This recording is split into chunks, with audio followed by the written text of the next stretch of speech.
அகிலா, இன்னைக்கு நியூஸ் பாத்தியா? பஹல்காம்ல தாக்குதல் நடத்திருக்காங்க. பாவம் அப்பாவி மக்கள் நிறைய பேர் இறந்திருக்காங்க. நானும் பார்த்தேன். அந்த அரக்கனுங்களுக்குலாம் நல்ல சாவே வராது. அல்லாஹ் எல்லாத்தையும் பார்த்துட்டு தானே இருக்கான். முஸ்லிம் பேரை வச்சுக்கிட்டு எப்படி அநியாயம் செய்யறாங்க பாரு. இதனால எல்லா இஸ்லாத்துல இருக்க எல்லாருக்கும் கெட்ட பேரு. அதுவும் நிறைய மீடியாக்காரங்களுக்கு இந்த மாதிரி ஏதோ தாக்குதல் நடந்தா போதும், இஸ்லாமியர் தான் தீவிரவாதங்கள் சொல்றாங்க. அதை நினைச்சாதான் மனசு ரொம்ப கஷ்டமா இருக்கு. முதல்ல அவங்க இஸ்லாமியர்கள்னு யார் உங்ககிட்ட சொன்னது? அதான் அவங்க பேரே சொல்லுது. ஒரு பேரை வச்சு நீ எப்படி அவங்க இஸ்லாமியர்கள்னு சொல்லலாம்? ஒரு மனிதனோட பேரு அப்படின்றது அவனை அடையாளம் படுத்துறதுக்காக மட்டும்தானே தவிர அவனோட மதத்தை அடையாளம் படுத்துறதுக்காக கிடையாது. இஸ்லாம் என்ன சொல்லுது? யார் ஒரு மனிதன் அநியாயமாக ஒரு மனிதனை கொலை செய்கிறானோ அவன் ஒட்டுமொத்த மக்களையும் கொலை செய்தவன் போல் ஆவான். அதுவே யார் ஒருவன் ஒரு மனிதனை வாழ வைக்கிறானோ அவன் ஒட்டுமொத்த மனிதர்களையும் வாழ வைத்தவன் போல் ஆவான்.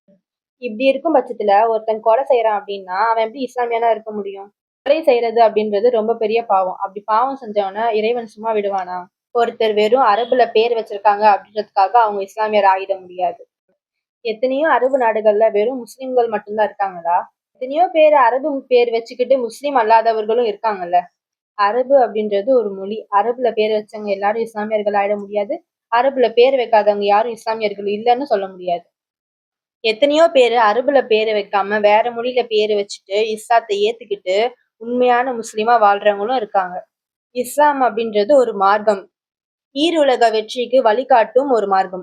இஸ்லாத்தை மனப்பூர்வமா புரிஞ்சுக்கிட்டு வாழ்றவங்களுக்கு மட்டும்தான் அதோட சுவை என்னன்னு தெரியும். இதே பஹல்கம்ல எத்தனையோ முஸ்லிம்கள் பாதிக்கப்பட்டவர்களுக்கு உதவி செஞ்சிருக்காங்க. எத்தனையோ பேரிட காலங்கள்ல வெள்ளத்திலேயோ புயல்லையோ எத்தனையோ இஸ்லாமியர்கள் மக்கள் வந்து உதவி செஞ்சிருக்காங்க. தன்னோட உயிரையும் துச்சமா மதிச்சு எல்லாரையும் சகோதரர்களா பார்த்து நிறைய முஸ்லிம்கள் உதவி செஞ்சிருக்காங்க. அவங்க உண்மையான முஸ்லிம். இன்னும் இஸ்லாம் என்ன சொல்லுது? நம்ம பக்கத்து வீட்டுக்காரவங்க பசியோடு இருக்கும்போது நம்ம வயிறு நிறைய சாப்பிட்றத இஸ்லாம் வந்து கண்டிக்குது. நம்ம பிறர் மீது அன்பு காட்டாத வரை இறைவன் நம்ம மீது அன்பு காட்ட மாட்டான். அதனால இந்த தீவிரவாதத்துக்கும் இந்த இஸ்லாத்துக்கும் எந்த விதமான துளி அளவு கூட சம்பந்தம் கிடையாது. இந்த மாதிரி மனித நேயத்தை பத்தி இஸ்லாம் எவ்வளவு அழகா சொல்லியிருக்கு அப்படின்றதுக்கு நிறைய உதாரணங்கள் இருக்கு. அதனால இந்த தீவிரவாதத்துக்கும் இஸ்லாத்துக்கும் எந்த விதமான சம்பந்தமும் கிடையாது. இதையும் நம்ம காலங்காலமா சொல்லிக்கிட்டே இருக்க வேண்டியதா இருக்குல்ல. அப்படியே சொல்லி சொல்லி பார்த்தாலும் நிறைய பேருக்கு இது புரியவும் மாட்டேங்குது, ஏறவும் மாட்டேங்குது. என்ன பண்றது? ஆமாப்பா, என்ன பண்றது, அந்த மாதிரி நிலைமை ஆக்கி விட்டாங்க. இன்னும் சொல்ல போனா உலக அளவுல இஸ்லாமியர்களுக்கு எவ்வளவோ பிரச்சனைகள் இருக்கு. குறிப்பா பாலஸ்தீன்ல என்னென்ன நடக்குதுன்றத நம்ம நியூஸ்ல எல்லாரும் பார்த்துட்டு தானே இருக்கோம். தினம் தினம் எல்லாரும் இறந்துட்டே இருக்காங்க.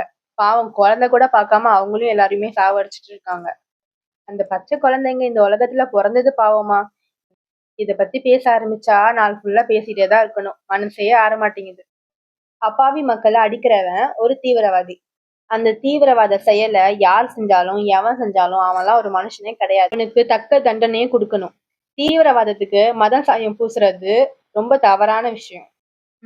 இது அறம் கிடையாது. இத சில மீடியாக்கள் புரிஞ்சுக்கணும். ஆமாப்பா, கண்டிப்பா. ஆனா எனக்கு என்னன்னா, திடீர்னு ஏன் இந்த மாதிரி தாக்குதல் நடக்குது? இதுக்கு பின்னாடி அரசியல் சதிதான் இருக்குமா என்னன்னு தெரியல. எல்லாம் அல்லாஹ்க்குதான் வெளிச்சம்.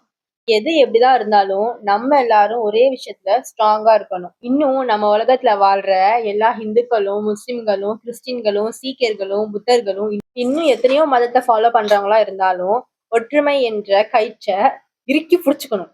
நம்ம எல்லாரும் மதத்தாலும் மொழியாலும் கொள்கையாலும் வேறுபட்டு இருந்தாலும் மனித நேயத்துல நம்ம எல்லாரும் ஒன்றுபட்டு இருக்கணும். எந்த காலத்திலயும் நம்ம ஒற்றுமை மட்டும் இறந்துடவே கூடாது. மக்களை பிரித்து ஆளக்கூடிய சூழ்ச்சி இருக்கே, அது மிகப்பெரிய சூழ்ச்சி. நம்ம என்னைக்கும் அந்த சூழ்ச்சியில மட்டும் மாட்டிடவே கூடாது. நம்ம மத ரீதியா அடிச்சுக்கிட்டு இருந்தோம்னா அதுவே நம்ம எதிரிங்களுக்கு ரொம்ப பலம் கொடுத்த மாதிரி. தயவு செஞ்சு நம்ம ஒவ்வொருவரும் இதெல்லாமே புரிஞ்சுக்கிட்டு வாழணும். இன்ஷா அல்லாஹ் இந்த மாதிரி நடக்காம இருக்கிறதுக்கு நம்ம எல்லாரும் சேர்ந்து தொழுது துவா செய்வோம். இன்ஷா அல்லாஹ்.